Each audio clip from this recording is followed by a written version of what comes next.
আমি একদম 100% শিওর যে আপনি ঘুম থেকে উঠে ভুল স্ট্রেচিং করছেন। এই 4টি স্ট্রেচিং না করলে কোনো লাভ নেই। সবার প্রথম পা দুটোকে শোল্ডার ডিস্টেন্সে ওপেন করুন। টাডাসন করব আমরা। ইনহেল করব, গোড়ালি ওঠাবো, হাতগুলোকে উপর দিকে স্ট্রেচ করব, টানবো উপরে, এক্সহেল করে down. Same thing 10 time repetition করার পরে আমরা সাইড বেন্ড করব, পা দুটোকে ওয়াইড রেঞ্জে খুলে দিব।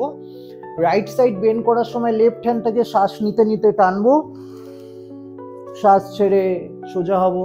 আবার শ্বাস নিতে নিতে লেফট সাইড বেন্ড করব, রাইট হ্যান্ড থেকে স্ট্রেচ করব, টানবো, এক্সহেল করব, কাম ব্যাক। 5বার করে রিপিট করার পরে থার্ড ওয়ান আমাদের ফরওয়ার্ড বেন্ড, পা দুটোকে জোড়া করব, শ্বাস নেব এবং শ্বাস ছাড়তে ছাড়তে এক্সহেল করতে করতে লোয়ার ব্যাক থেকে বেন্ড করব, হিপটাকে পিছনে প্রেস করে ফরওয়ার্ড বেন্ড করব, দেন ইনহেল এন্ড সোজা হয়ে যাব। এন্ড লাস্ট ওয়ান, পা দুটোকে শোল্ডার ডিস্টেন্সে আবার ওপেন করে শ্বাস নিতে নিতে ব্যাক বেন্ড বা হস্ত উত্তানাসন, কোমর থেকে বেন্ড হবে, এক্সহেল করুন, সোজা হয়ে যান।